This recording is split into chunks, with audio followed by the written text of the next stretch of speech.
Hello, and welcome to another edition of the GSMC College Football Podcast on today, Thursday, April 10th. I'm your host, Jake Daly. We've got a good show for you today. We're going to cover some of the House arguments. Capitol Hill, there was a couple Power 4 lobbyists today trying to discuss that, any changes to NIL structure. So we're going to talk a little bit about that. We're also going to go over Florida quarterback DJ Lagway. Hasn't been practicing during the spring, has been hurt. So we're going to talk a little bit about that, what that means for Florida's season. Also going to get into the ACC settlement with Florida State Clemson. Still not finalized yet, but we are going to talk a little bit about that. Make sure you stick around towards the end of the show. We're going to talk a little bit about OSU writers stealing NIL money? Well, that's what the reports say in Columbus. So we're going to discuss that. And make sure you stick around right at the end. We're going to talk a little bit about Tennessee, Georgia Tech. They're going to play each other in 2026, 2027. What that means for both those schools. But first, I just want to remind everyone that if you got a question during the show, we want to hear it. Your input is a big part of what makes this show great, and we thrive on your energy, your insights, whether it's a quick comment, a thoughtful question, or an opinion that you just have to get out. Don't hesitate to share. Now, if you want to make absolutely sure that your message stands out and gets featured on the show, there's an easy way to do that. Use the super chat feature. Just click the $ at the bottom of the button and at the bottom of the chat box to send in your super chat. This guarantees that your message gets on the air, and it's also just a fantastic way to support our channel. We rely on your support to keep bringing you the sports content that you love, and we appreciate every bit of it. So go ahead, let us know what you're thinking, hit that super chat button, and let's keep this show as interactive, as exciting as possible. And if you prefer, you can also go to gsmcsport.net to tip, donate, and leave a comment or question there. We couldn't do without your amazing support. We are so glad to have you as a part of our community here at GSMC. So we're going to talk a little bit about what's going on today. Capitol Hill, there's been some Power 4 representatives that went to D.C. to try to talk about some of the NIL legislation and the lack thereof of NIL legislation across the country. So one of their big things today was unified advocacy. You had all four Power 4 commissioners, ACC, Big 12, SEC, Big 10, all the commissioners were there, as well as various coaches, various athletes. Bruce Pearl from Auburn, he showed up in D.C. fresh off the Final Four. Steve Sarkisian from Texas was also there. And this really kind of showed a unified effort towards pushing for federal NIL legislation. And this really emphasizes the conference's commitment to kind of addressing the complexities, addressing just how each state kind of has different NIL laws. It's all kind of different. And so one of their big aims here was to secure antitrust protections for aspects of college sports amateurism, to try to standardize some of the NIL regulations nationwide, and also to just address the transfer rules and kind of how that's really all completely changed in the past few years. That we've gone from having super strict transfer rules to pretty much no transfer rules at all. They also talked upon like potential classifications for college athletes being potentially employees rather than students. And that's kind of showing the evolving nature of how athletes are being paid. Obviously, they are being paid now. And they also discussed the implications of the House settlement. This is going to be the big thing. That fallout is going to impact pretty much everyone across the country. It's going to impact athletes. It's going to impact schools and how they're able to run their athletic programs. And really, they really want federal oversight into making sure that this is equitable, implementable across all institutions, not just, your big SEC, Big 10 schools, but really across the country. There's been a lot of concerns from athletes, even high-profile athletes like Olivia Dunne from LSU. She spoke out and kind of voiced concerns that the settlement's valuation of NIL is going to be, it might undervalue some athletes. There's a big thing about the fair market value and this new potential clearinghouse where these power conferences are going to join forces with Deloitte to form a clearinghouse that's essentially going to gauge an athlete's market value based on former players' NIL deals, current NIL deals, even professional endorsement deals. And Olivia Dunne was kind of saying that this proposed formula undervalues certain athletes and their earning potentials. She emphasized the need for transparent, fair compensation models. That really makes a lot of sense, especially when you consider her profile as, has millions of TikTok followers, big time endorsements, and probably she would be an athlete that would be undervalued according to this new settlement, according to the proposed rules. They really want to try to standardize NIL practices. That's a really big thing here. Each state is kind of all over the place just in terms of their values of NIL, of what their laws are essentially. And antitrust here is a really big thing. They want to try to preserve the traditional structure of college athletics essentially, but you still have to adapt to kind of the financial realities of the modern NCAA, of the modern college athlete experience to where they are now being paid. It's going to be a little bit different. And they really want antitrust protections, antitrust laws in place to try to keep that, traditional college athletic model. And that's really kind of something that, especially in college football, they've gone away from. It's not really like that anymore. It's increasingly becoming a professional game, and that's going to be something that we're going to just have to wait and see for. Employment status is also going to be a big question here. Are you considering athletes as employees of the institutions that they play for? Obviously, if they're doing that, is there going to be contracts in place? Are they going to have to actually sign contracts upon going into college? That's going to be a big thing here. And that's just more of the professional level. But if you want probably to have these athletes being paid consistently, they might need contracts. And that's something that the NCAA has really not trying to do. They've consistently shied away from that concept. Not one of their favorite things right now. They don't want athletes as employees. It makes their life harder. But a lot of these universities, they do want that, and probably these players too. And then another big thing to look at here was just the financial implications for these institutions. Obviously, with the proposed House settlement, with revenue sharing, direct athlete compensation, the fact that athletes may get up to 50% of their athletic program's revenues, that's a really big number. And how is that going to impact the financial health, the operational models of these various athletic programs?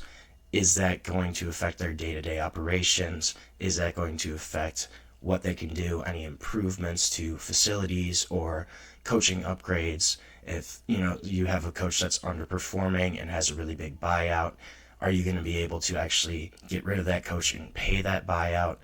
Those are all things that are going to be considered here when there's revenue sharing in place, when there's going to be direct athlete compensation. And also just the idea that these NIL deals are ranging from, a local car dealership that maybe a couple grand all the way up to $1.5 million, $2 million a year. Some of these high level quarterbacks, that's a big gap in just what's going on in college athletics. And they really want to try to legalize that, not legalize, but standardize that across the nation, because it's just so all over the place right now. It's really making it hard for athletic programs to consistently compete. And it's kind of making it even more of a disparity right now, especially in college football. You have programs that are just ponying up and paying $25 million a year to retain players. And they just are almost overpaying for guys in the transfer portal. Texas Tech had a big time portal class this year. Also just got Stanford transfer David Bailey, who was really the one really good player on Stanford this past season. All-American pick, has been playing there for 2 or 3 years. He transferred after Troy Taylor was fired. And the reports say that he's probably going to get $1.5 million to $2 million for this season to play for Texas Tech. That's a really big number. And I think after this House settlement, there's basically going to be a salary cap, $20.5 million a year. And those kind of contracts for one player, that's just not going to happen anymore. So it is going to try to be standardized, but there's still a lot of questions here in just what they're trying to do. And it's really unsure of what's going to happen in the NCAA. The big thing here is probably going to be the House settlement, obviously that fallout, like I've said, and just trying to standardize things. I really think the interesting thing is going to be employment status. What's the NCAA going to do with that? They really have not tried to classify them as employees. It makes their life harder. It makes everything for the schools more difficult. But that's going to be the big thing here, is just NIL, standardize. And I think employment status is kind of being underlooked as a big factor here, because how are you going to be able to legally pay all these players and make it, so that it's even across the board, not just for one sport. And the other thing there is different universities, they're going to go with, hey, we might try to put $15 million of this into football. Other schools could be more into Olympic sports, place more into female sports, place more into basketball or baseball. That's going to be an interesting thing to see, is how this money is going to get divvied up and whether programs are going to go all in. And just the impact then, say a program does go all in on football, you take a program like Texas Tech, for instance, if they do decide, hey, we are going all in on football, what's going to happen to, they have a solid basketball team. But what happens to their Olympic sports? What happens to their female sports? Are they going to get cut? Are they going to, have less players on scholarship? What's going to happen there? Are they going to have, the facilities aren't going to be as good? I think that's going to be a really big thing, is just how these schools are going to divvy up that money, especially if they're going to get half of their revenues cut from revenue sharing. That's going to be really interesting to look at. And I think different schools are going to try to do different things. I think you could definitely see schools really go hard on football, say, hey, we are pushing hard for football right now. We want to give $15 million of this money to football, but then our other sports may lack. That is going to be a decision that every single athletic department has to make. It's going to be a tough one, and they may be limited in what they can do. They may have to pick a certain sport to just kind of go all in on. It's going to be something we're going to just have to wait and see, and we're going to have to look at in the long term. So now we're going to take our first break of the show for today, and when we come back, we are going to discuss DJ Lagway, Florida, and what's going on there. Interesting scenario. So we'll be back shortly on the GSMC College Football Podcast. I feel like I'm losing my mind. Is everybody in the world blind? Please, Lord, give me a sign, a sign. I feel like I'm losing my mind. Is everybody in the world blind? Please, Lord, give me a sign, a sign. I wanna be the greatest. Everybody on the fake shit. I look around and feel like everybody is the fakest. I make this every day and I'm impatient, hoping one day I blow up from the basement. Statement, the top is so vacant. I don't hear shit that I think is amazing. Waiting for my day when I'm playing sold out shows for 1,000 faces. Hey, give me that crown, get in my way and to be put down. It ain't your place, all this my town. If I want that shit, then I'll get it right now. I'm losing it, the noose it fits, some losing shit, a stupid myth. You choose to live or choose to dip, you choose to fight or lose your grip and lose a gift. I feel like I'm losing my mind. Is everybody in the world blind? Please, Lord, give me a sign, a sign. I feel like I'm losing my mind. Is everybody in the world blind? Welcome back to the GSMC College Football Podcast. Today is Thursday, April 10th. And before we get started on DJ Lagway, I just want to remind everyone that we love hearing from you during the show. Whether you've got a burning question, a hot take on the game, or just something you've been dying to share, we're all ears. This show is about keeping the conversation lively and making sure that your voice is a part of the mix. And if you really want to make sure that your comment or question gets noticed, why not use Super Chat? Just hit the $sign below the bottom of the chat box, send in your message, and it's guaranteed to get featured on the show. Plus, it's a great way to support our channel. We're so grateful for each and every one of you who joins us here. Your support makes all the difference. So let's keep the conversation going, and together we can make this show even better than ever. So now, we're going to discuss a little bit about Florida, we're going south, and what's going on with DJ Lagway. So, DJ Lagway, obviously, 5-star recruit. This was a big get for Florida. They really have struggled at the quarterback position kind of in the past decade or so. Obviously had some good individual seasons. Anthony Richardson had a solid season there. But after that, Graham Mertz was their starter for a minute. Just hasn't really had great play at the quarterback position in a while. So DJ Lagway, 5-star recruit, true freshman last year, played in a lot of games for Florida. And he became their starter late in the season. So he was playing really well. He had a solid year, but he hurt his hamstring late in the second quarter against Georgia. They were leading that game 13-6 at the time. And after that, they kind of got blown out. All the momentum was taken away. And so he hurt his hamstring. He's still dealing with that nagging hamstring, but he's also dealing with a shoulder injury apparently. And we don't really know what exactly the shoulder injury is. It's been pretty hush-hush from the team. Apparently surgery was on the table for him, but they ruled that out as if he had surgery, he probably would miss the entire 2025 season. So they're going with what was described as a more holistic approach, going to really try and go for physical therapy, just rehab, strength and conditioning, kind of building that shoulder back up. But this is something that's been very quiet out of LSU or Florida. You haven't really heard it for a long time. And apparently medical staff, they're optimistic about his recovery. He's aiming for a return at some point in the season. They think he's probably going to be able to play at the start of the year, but this is concerning. The fact that he hasn't thrown an entire pass all spring practice, we don't really know what's going on with him, and he's only been able to hand the ball off the entire time during spring. They're almost over with spring practice, and he hasn't done anything yet. So Florida doesn't really have anybody else besides DJ Lagway right now at this position.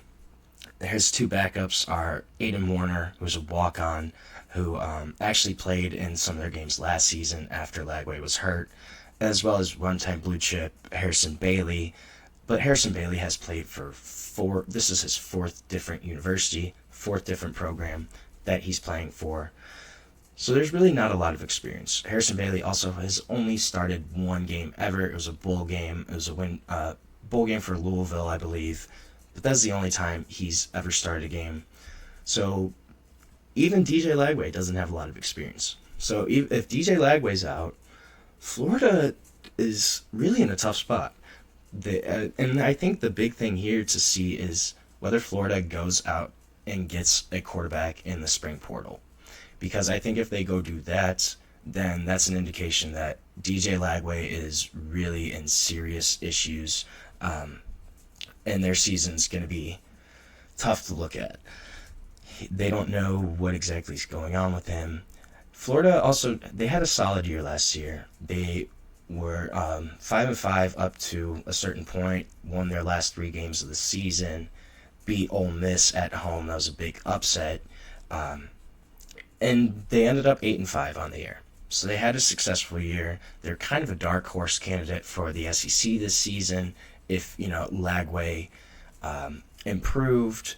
And all of their 5 losses last season were against top 25 teams at a certain point in the season. So it wasn't like, they were losing to Louisiana Monroe. they lost to all top 25 opponents. This was a good Florida team. They just had a really tough schedule. So, and that a lot of the reason for their success was DJ Lagway. Obviously, he struggled as a freshman early on, but he grew in confidence, grew in his accuracy, and he was just able to be a really solid quarterback by the end of the year for them. This is a kid that was probably a Heisman dark horse pick for certain people. He still might play, he still might be okay, but the fact that we don't know, the fact that his status is kind of up in the air when he's such an important part of this Florida team is really concerning. So let's look at if he is out and kind of what happened at the end of last season when he was hurt.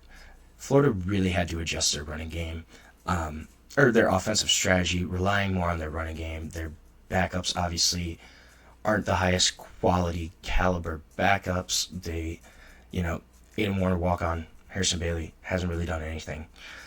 But so the team is going to return. Running backs Jaden Bow had a really good, strong, true freshman season, as well as former JUCO back Jacoby Jackson. These are two guys that are probably going to carry the load at running back, be a really strong focal point of this offense, especially if DJ Lagway is out. And we're going to see how this run game goes. It wasn't really a strong run game last season. They have the opportunity to be better this year, obviously returning two strong rushers for them. But we're going to see what happens with DJ Lagway. This is going to be a big storyline for Florida, for the SEC, because depending on what happens with him, that's how Florida's season is going to go. If Lagway's hurt, Florida's going to have a really tough time competing in the SEC. You might start hearing Billy Napier on the hot seat again. He's obviously had a lot of pressure in Gainesville during this time. But if DJ Lagway's healthy, Florida's right back in there as a dark horse SEC contender. They're a really talented squad, and Lagway is a really strong quarterback for them. He's a guy that they go as Lagway goes. I do think it's a little concerning that we really haven't heard anything coming out of Florida, coming out of Gainesville. Billy Napier kind of just emphasized the importance of player health, of the need for depth on the roster, but he didn't really touch on what's going on with DJ Lagway. He didn't really talk about it that much, and to me that's a little concerning. I also think the fact that they're trying to do this holistic approach to his rehab, that's optimistic, but it also, the fact that surgery was even on the table that's definitely a little concerning for them. I think the fact that he has two different injuries as well, not only the shoulder, but the fact that he's still dealing with that nagging hamstring injury, that's, I think, almost more concerning, considering that hamstring was hurt, in November. But he's still kind of dealing with it. He's still dealing with the outcomes, the effects of that hamstring injury. That's a little concerning. Florida will go as DJ Lagway goes. That's just how their season's going to go, and that's how that program is built. They're built around him. They were built around him coming in. That was their big-time recruit 2 years ago. Florida will go as DJ Lagway goes. I know I've said it a couple times, but that's really what I believe. That's really what's going to happen with this program. I think a big thing here is roster depth, the necessity to just have a really strong roster around him. They really don't have a good backup right now. And also just the idea of injury prevention, of strategies being implemented to reduce just kind of injuries occurring during the game, as well as this is a mental health thing too. Apparently DJ Lagway has had some issues just recovering from his injury and kind of overcoming the mental hoops that such an injury has, and that's a big thing that a lot of athletes deal with. It's a confidence issue. It's, you're coming back from, you weren't 100%, and do you still have it? Can you still do what you used to do? Can you still affect the game at the same level? That's a big thing here with DJ Lagway. And this is a storyline we're going to follow throughout the spring into the fall, because Florida could be an SEC contender. It just depends on what's going to happen here at the quarterback position. Right now, we are going to take our second break of the show. When we come back, we're going to talk a little bit about ACC football, their two big powerhouses in Florida State, Clemson, and what's going on there with them. So we'll be back shortly on the GSMC College Football Podcast. Looking for your daily fix of sports talk without having to pay for it? GSMC Sports Network is available on YouTube. Just search GSMC Sports Network. Get your fix of daily sports talk shows on YouTube, absolutely free. NFL, college football, NBA, MLB, MMA, UFC, fantasy football, and so much more.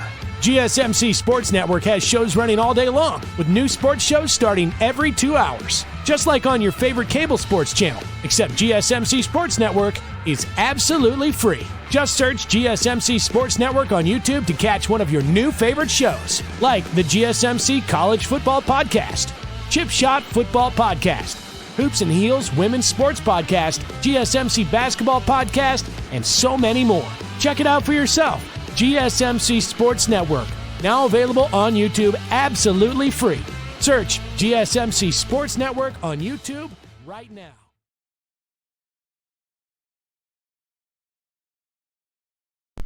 Welcome back to the GSMC College Football Podcast. We just talked a little bit about Florida quarterback DJ Lagway.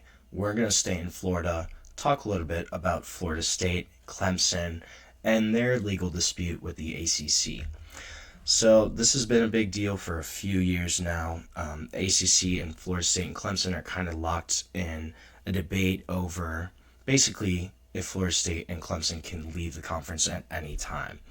So I just want to go over quickly a timeline of kind of how this has all played out and how we've gotten to this point. So even starting in 2021 all the way up to 2023, you kind of started to hear Florida State and Clemson were expressing frustration with the ACC's media rights deal, especially compared to the Big Ten, the SEC payouts that each school gets in those conferences from those media deals. And there were concerns over the financial gap between the ACC and those other two conferences especially.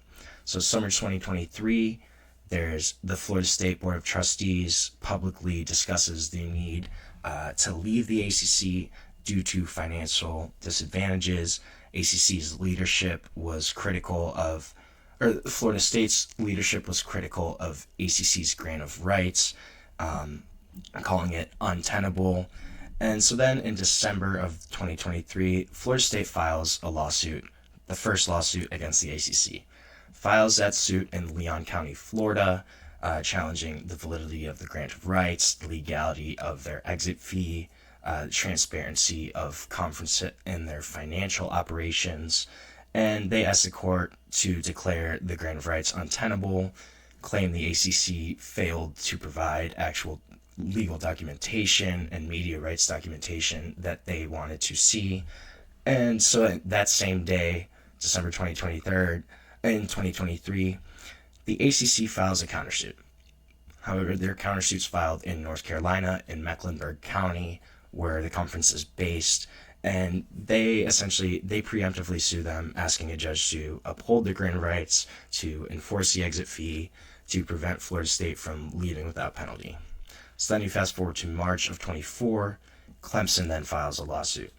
Clemson sues the ACC in South Carolina. They kind of make similar claims about the grant of rights, about the exit fee, about the ACC kind of restricting their financial independence. And then April of that year, ACC countersues Clemson.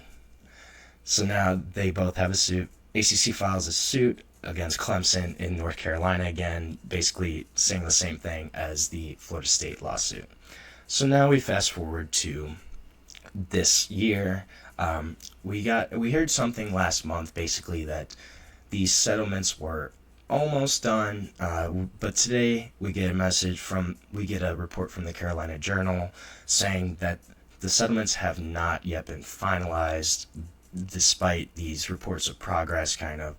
And the North Carolina Supreme Court scheduled to hear oral arguments this month. However, they postponed those proceedings. They signaled that all parties may be actively negotiating settlements kind of behind the scenes. So really, I want to take a deep dive into kind of why they're doing this, what's going on here. The big thing is the Grant of Rights Agreement.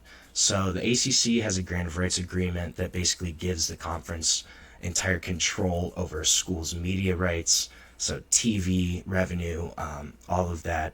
The ACC controls all of it.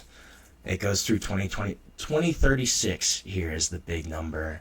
So they basically have another 10 years of this. This has been a deal for a long time, but this ACC deal was signed 10 years ago.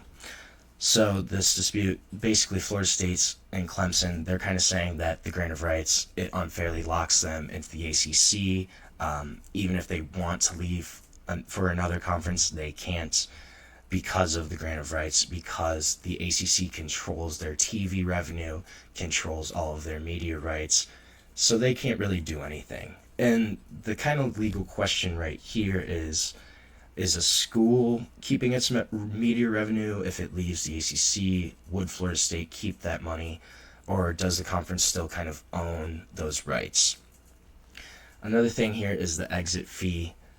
So Florida State and Clemson, if they were to leave the ACC right now, the ACC kind of has really, really strong financial penalties that prevent a school from leaving.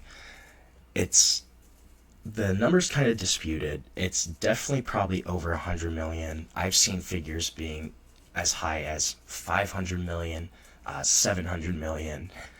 It's really not sure kind of what the actual exit fee would be, but regardless, it's clear that it would be a really big hamper on a school financially. They wouldn't be able to do a lot. They could not get out of this exit fee. It'd be really tough for them. So they both filed lawsuits, obviously, against this exit fee to try to prevent the ACC enforcing that. They claim that those fees are punitive, they're excessive, and they want the courts to either eliminate them or significantly reduce the amount of that penalty. So it does look like that's probably going to be one of the things here that will change for sure. This exit fee probably is, I doubt it gets dropped at all, but it's probably going to be dropped significantly, or it will be on a declining type of agreement of contract where, if they leave in 2025, it's still 100 million. 2026 might drop to 80 million. 2020, and there on and there forth, probably up to around 2030, 2031. That's a big date for college football in particular. That's a big year. That's when a lot of TV media deals kind of expire, and there could be another big round of realignment after that. So Florida State a big thing here is Florida State argued that the ACC has failed to provide full transparency on its finances, on its media deals. They've claimed that the conference has poorly managed revenue operations, and it could be damaging to their athletic department long term. I think that's something that does make a lot of sense, and Florida State probably is right about that. They need the ACC to provide full transparency for these deals if they want to succeed as an athletic department, to kind of regain control over what's happening in their programs, in their athletic department. This is something that the ACC probably should be sharing with the Florida State, but I could also see ACC kind of trying to keep that under wraps as a way to keep control over these two programs. The other thing is kind of interesting is the jurisdictional conflict right now. So obviously the ACC filed their suits in North Carolina. Florida State filed theirs in Florida. Clemson filed theirs in South Carolina. So you have 4 different lawsuits in 3 states. And how that's all going to work out is going to be really interesting. I'm not sure who actually has the legal jurisdiction, if it's technically in North Carolina because that's where the conference is, if it's where the schools are. That's an interesting one. I don't really know how that is going to work. North Carolina Supreme Court is now involved, so it's up to the highest court in North Carolina for those two lawsuits. But it's kind of interesting as to how it's all going to play out because there's no one jurisdiction. It's across multiple states. It's not just one lawsuit. I think that's kind of fun from a legal perspective, is who actually does have the jurisdiction here, because you have 3 different states all involved in this legal process. I think the big picture here right now is that these cases are basically their proxy for realignment, and whether the schools can leave the ACC without basically being ruined financially. Florida State, Clemson, they've obviously flirted with both the Big Ten and the SEC. They're probably better fits for the SEC overall, but both of those schools, have flirted with that. That's going to be a thing to look at here, is actually, will they change conferences? Is this the beginning of the end for the ACC? I think it might be. I think that certainly Florida State and Clemson have been trying to get out. They see those TV deals in the SEC, in the Big Ten, and go, hey, that looks really good to us. We're not getting enough money here in the ACC. We want more exposure. We want to build our programs back up. We want to join one of the big dogs right now, and that's the SEC, that's the Big Ten. Those are going to be your 2 conferences that are going to drive pretty much every single decision that's going to be made in college athletics for the next probably decade or so. I think 2030, again, that's a big year I'm looking at, where there could be a really big shakeup in conference realignment, in the structure of college football overall. The buyouts that I've seen, the numbers that I have been kind of speculated upon for the ACC, it looks like 2030 is going to be the year when it really kind of drops to a feasible number for Florida State and Clemson to get out of the ACC. So at that point, do they leave the ACC? Do they try to go to the SEC Big Ten? Or is there even a complete restructuring of college football and almost a super league of sorts? That's something that's still very possible right now, and that's something that's going to be looked at more and more as we inch closer to that 2030 deadline. So now we're going to take our 3rd break of the show. When we come back, we're going to go up north. We're going to talk a little bit about Ohio State, but stick around. Make sure you stay with us on the GSMC College Football Podcast.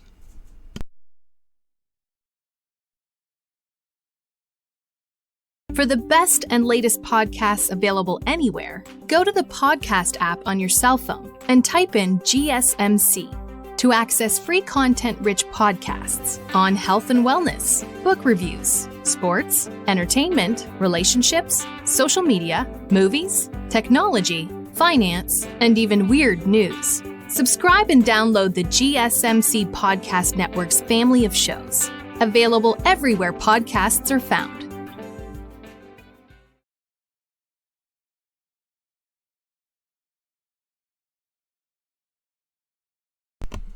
Welcome back to the GSMC College Football Podcast. We just talked a little bit about Florida State, Clemson, the ACC. We're going to talk a little Big Ten football right now. So this came out of Columbus a few days ago, where apparently Ohio State beat reporters that have been around the program for a while, veteran beat reporters, allegedly took NIL money from players. So a recent lawsuit alleges that 2 reporters who have been in Columbus for a long time, Austin Ward, Jeremy Birmingham, that they misappropriated funds to compensate players who were featured on their podcast, which is titled The Podcast, ran by the media company. Obviously, Ohio State loves the word the.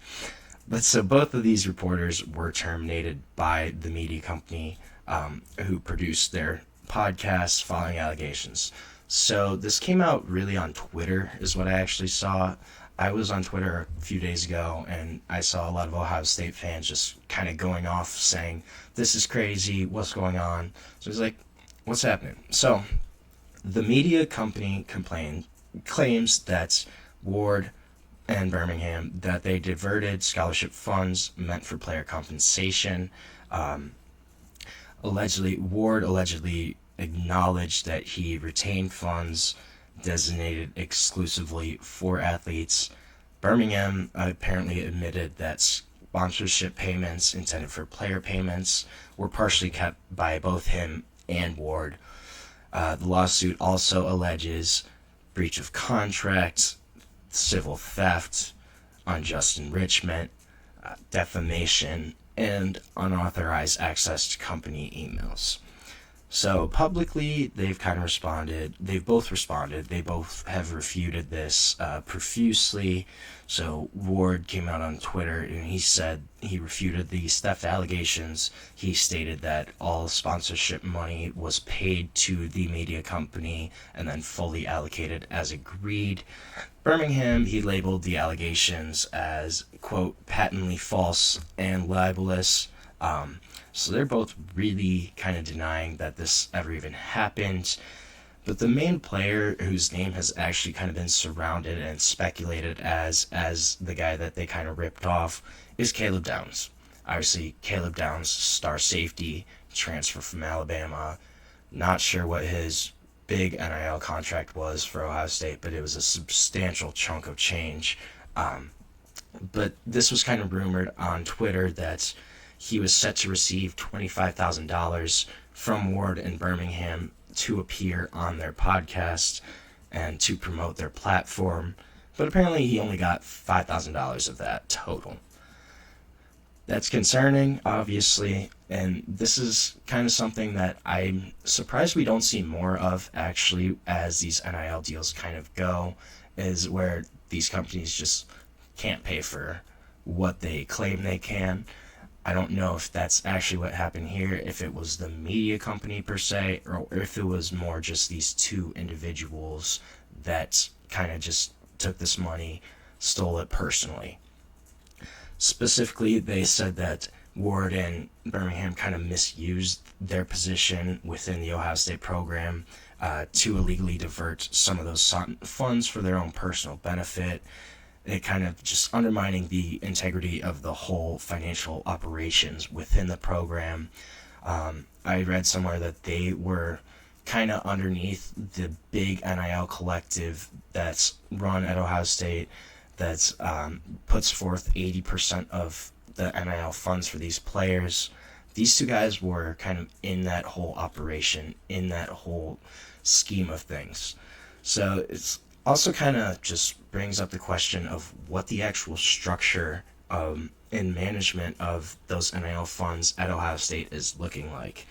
It's kind of unclear. It might have been open to abuse. It potentially might be allowing individuals kind of in positions of power to take advantage of those roles, of those ambiguities. The lack of transparency, kind of lack of oversight, it's probably playing a role in enabling this alleged misconduct. It really kind of brings Ohio State into question of just what's going on in terms of their NIL funds. Obviously, they paid a lot of money to both retain their own players and bring in a few key transfers this past season for the national championship run. So it might bring their program into question of just what's actually going on here. Are they kind of still going around NIL regulations? Not that there is a whole lot right now. Obviously, it's kind of ambiguous on what's going on with NIL. But it might be a big thing that maybe the NCAA actually kind of looks at and goes, hey, these two guys are supposedly a part of your big NIL collective, yet they took money for themselves. What's the actual oversight? What's the actual management structure kind of looking like at Ohio State for that collective? Obviously, that's a big-time collective, one of the biggest in the country, one of the biggest programs in the country, a school that has a lot of donors, has a lot of support nationwide especially. This is going to be interesting to look at. I wonder if they do actually kind of face scrutiny on how this kind of collective is managed, on what's going on with this, just the funds, and if there actually is any kind of oversight in that structure. I think there's probably going to be questions about the institution, about if they are able to actually prevent this misconduct in any kind of way, and just how these athletes' funds are actually protected. Do they direct deposit this money, this fund, into athletes' accounts? Is it more of there's a trust or some sort where they kind of handle all athlete NIL deals and the funds there? What's that actually look like? We don't really know. I think that's going to be something that the NCAA might actually look at. And just as a broader context, this kind of highlights just how there's not a whole lot of financial transparency in NIL deals, and how they're actually structured. These collectives, for the most part, they're not reporting actual numbers. They're just kind of giving their deals as they go, and you can tell who's being able to bring in transfers at a high level. Obviously, Ole Miss, Texas Tech, those programs, you can tell that they're paying a good chunk of change for their players, having some of the top portal classes in the country. But again, we don't really know where that money comes from, how it's managed, how it's allocated, how it's distributed. That's kind of something that's an issue across the country. So I think if we start seeing more kind of instances like this where you have beat reporters that are involved in NIL deals, you may have a board member. If stuff like that starts coming out to where this is happening more and more, and you start hearing guys skimming off the top, I think that's going to be something that we really are going to start to look at as having financial transparency in these actual deals. Kind of just the NIL structure is so complex. It's going to keep getting more complex as it grows, as it evolves. And there's going to need to be better oversight. Obviously, this is kind of one of the other topics that they were lobbying for today on Capitol Hill, is just better oversight. And how are you going to regulate kind of these financial transactions to ensure fair play, to prevent exploitation? Are they going to be able to kind of prevent this thing from happening to where these kids actually do get their whole chunk of their NIL deal? And it's also just a bad look on Ohio State, personally. Caleb Downs he was one of your stars, one of the big contributing members to your national championship team, and he kind of got messed out of a lot of money, $20,000. That was his. That's going to be a bad look for Ohio State. Just, you have a guy that came in and he still did not get all the NIL money that he was promised. I think this is kind of a player rights thing too, a player rights and player welfare kind of case. I think it'll bring discussions up about that, and just how are you actually making sure that these players are getting what's handled, or getting what's fair to them. How is player welfare being handled? And obviously these guys are treated as commodities. They're not treated really as students. They're not treated as athletes. They are looked at in terms of dollar signs, in terms of commodities, in terms of how, it's almost a transaction of sorts. And so where do you bring back the human in that? Where do you tell these guys, hey, we get you and we understand? I think that's going to be a topic here that we are going to keep looking at, keep talking about, is just how do we protect these players and make sure that they get what's actually owed to them. So we're going to take our last break of the show. When we come back, we are going to talk a little bit about Tennessee, Georgia Tech, what's going on there. Big announcement for those two programs. But first, we're going to take a short break, and we'll be back on the GSMC College Football Podcast.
Welcome back to the GSMC College Football Podcast.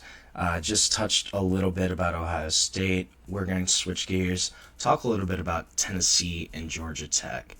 So Tennessee, Georgia Tech, I have scheduled a home-and-home series for 2026-2027. This is kind of exciting news.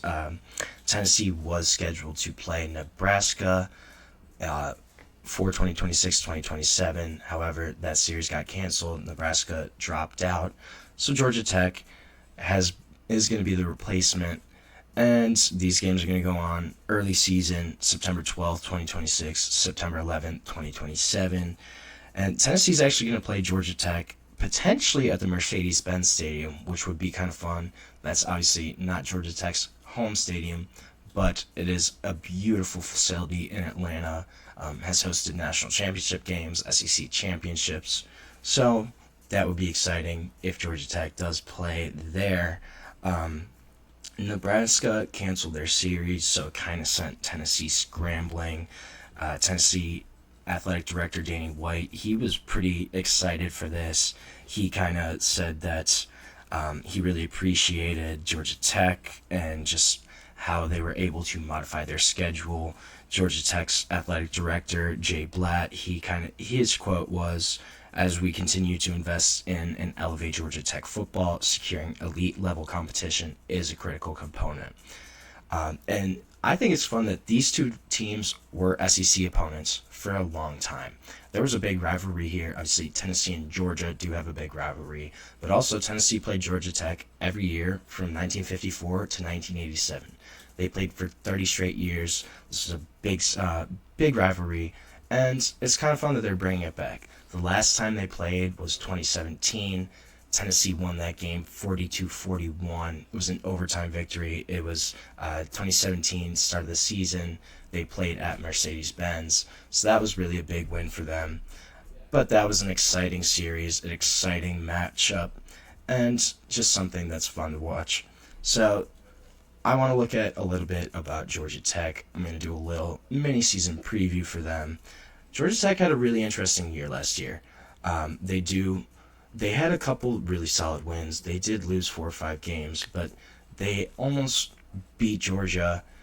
That game was really close. Overtime matchup, super exciting. They only lost by, I think it was 42-41, or it was 1 or 2. It was a multi-overtime matchup. So they competed well with Georgia last year. They competed really well against Miami. They almost beat Miami. Their only blowout loss per se, I guess, was they lost to Notre Dame by 18, but that was their biggest loss of the season. I think that really kind of shows how Georgia Tech has jumped back up a level, and I think there's really room for potential for growth here again next season.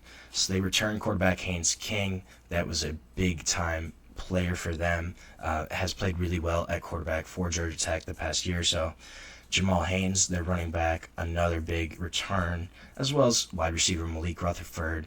So their offense is really going to drive this team this season. They do have a couple pieces returning on the offensive line as well. So there's really solid experience in the room. And these guys coming back again for Georgia Tech, that's going to be a team, an offense that could be scary. Their defense is going to be where it's going to be a little shaky, possibly. They've lost a couple guys. Their biggest returners probably D-tackle Jordan Vandenberg, 6'3", 300. Had about 23 tackles last year, only had 1 sack. But this is a guy that's a big run stopper, and that's what Georgia Tech's going to look for him to do this year, is stop the run, try to make that a really solid run game. Another player to look at on the defensive side of the ball is Jason Moore. Jason Moore is actually their highest ranked returning player. He graded out the highest during last season.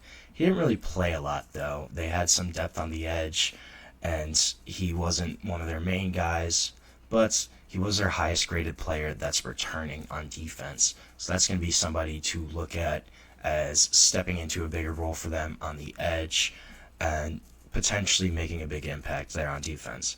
That's going to be their big question, is how this defense will perform. They do have some tough games this season.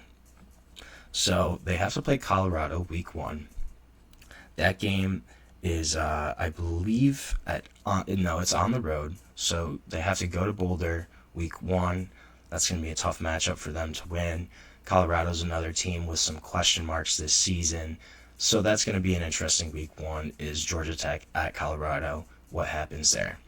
They have, I forget who's week 2. It should be a winnable game for them. But Clemson week 3, that's going to be a big one. I think by the end of the first month of the season, we're really going to know if this Georgia Tech team is legit or not. So they have Colorado on the road week 1, but then you have Clemson. That's at home week 3. So Clemson, if they compete well there, if they possibly eke out a win, I think that kind of shows that this Georgia Tech team might have a little more potential than people think. They also have to play Duke October 18th. I think Duke is kind of a sneaky ACC team. Had 9 wins last year. Manny Diaz's first year as head coach. Got a transfer in at quarterback Darian Mensah. That's going to be a team that might be a tough matchup for them to win, especially at Duke. But if they can pull that one out, they can pull out Colorado, maybe beat Clemson. I think this is a team that could look at. And then obviously the big game, rivalry week, is Georgia. It's back at home this year. They have Georgia at home. Could have beat them last year. It was a really close game. They probably deserved to win that game. They played really well, but Georgia still won. They're going to be looking for revenge this year, and I'm excited for that matchup. I think Georgia Tech's really going to come out, try to play really hard against Georgia, and that's going to be a team that's going to be interesting to watch. But I just like this series between Tennessee and Georgia Tech being renewed. Old SEC rivals, foes, and Georgia Tech's really beginning to come back on the up and up for football.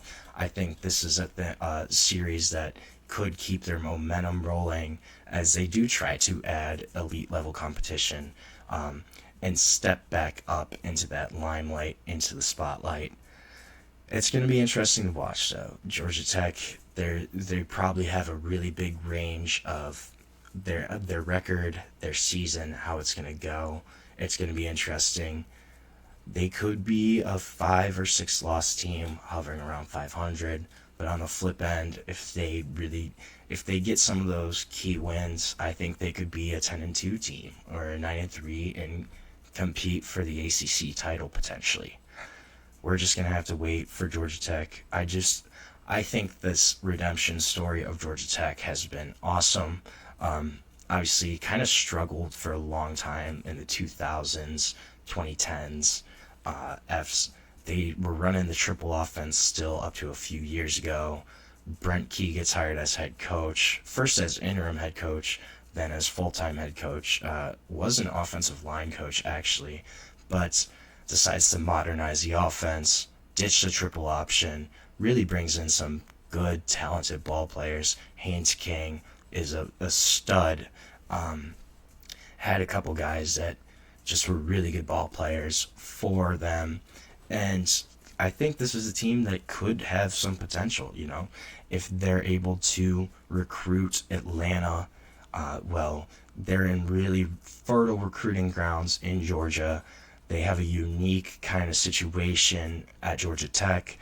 And that's something that they could probably pitch to recruits, pitch to guys that are in Georgia as, a plus for Georgia Tech. And there's going to be guys that maybe, hey, this is something you can get on and hop on early.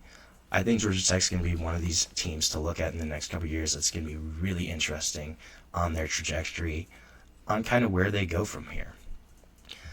So we are also going to look at Tennessee tomorrow. I want to look on the other side of this rivalry, kind of touch on Tennessee and their potential outlook for the season.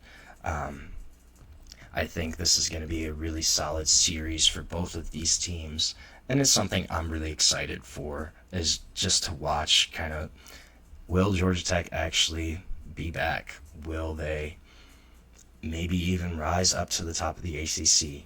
It's going to be something fun to watch, and it's going to be something to look at in the future as just kind of this improvement and the potential for Georgia Tech to come back as a program. So we're going to end our show today. Thank you so much for tuning in to the GSMC College Football Podcast presented to you by the GSMC Network. Your support really does mean a lot to us, so please remember to subscribe and like the channel, leave a positive review. It really does make a difference. We also invite you to follow us on Facebook, Twitter, TikTok, and Instagram for more content, more updates. Thank you once again, and have a wonderful day.